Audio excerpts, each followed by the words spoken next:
was a stormy evening in downtown Chicago, the kind of night where the city lights reflected off the wet pavement like a distorted mirror. The Sunbet Hotel, a five-star establishment known for its exclusivity and opulence, stood tall amidst the chaos of the rain. But tonight, something was different. Something was off. Meet Marcus Johnson, a man of quiet confidence, dressed in a simple yet elegant black suit. He had just walked into the Tilted Hotel, not as a guest, but as a man with a purpose. But the hotel manager, Mr. Harold Grayson, didn't see purpose. He saw something else entirely. The manager, Harold, a middle-aged man with a stern expression, leans over the desk, his voice dripping with condescension. Harold Grayson had been the manager of the Sunbet Hotel for over a decade. He prided himself on maintaining the hotel's reputation for excellence. But excellence in Harold's eyes had a very specific look. And Marcus Johnson didn't fit that look. Harold speaks.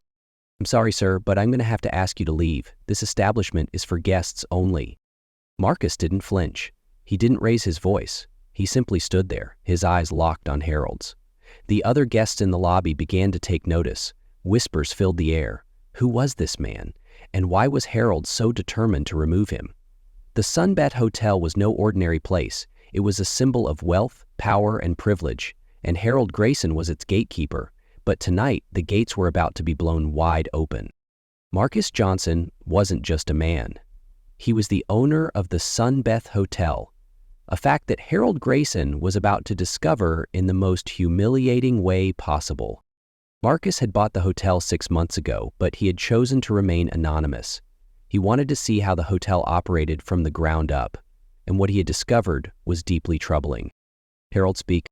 "Sir, I won't ask you again. Leave now or I'll have security escort you out."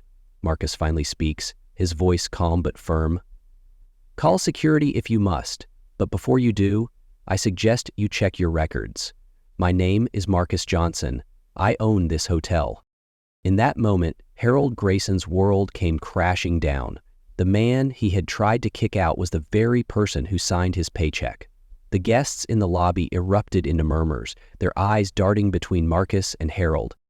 Marcus didn't wait for Harold to respond. He turned to the guests and began to speak. "Ladies and gentlemen, my name is Marcus Johnson. I am the owner of this hotel, and what you just witnessed is a perfect example of why changes need to be made." Marcus went on to explain how he had purchased the hotel to turn it into a place where everyone, regardless of their background, would feel welcome.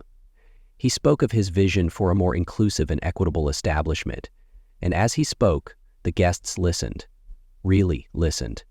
As for Harold Grayson, his fate was sealed. Marcus had sealed enough. He turned to Harold and delivered the final blow. "Mr. Grayson, your services are no longer required. Effective immediately, you are relieved of your duties."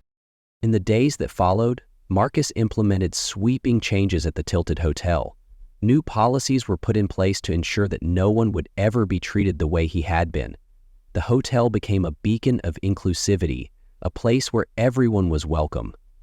And as for Marcus Johnson, he became more than just a hotel owner. He became a symbol of change, a reminder that true power lies not in wealth or status, but in the ability to see beyond the surface and recognize the humanity in us all. So the next time you find yourself in a storm, remember the story of the Sunbed Hotel. Remember Marcus Johnson, and ask yourself, what kind of world do you want to live in? Because change starts with you. Thank you for watching. If you enjoyed this story, don't forget to subscribe and leave a comment. Your support helps us bring more meaningful stories to life. Until next time, stay curious, stay kind, and remember, the world is what we make of it.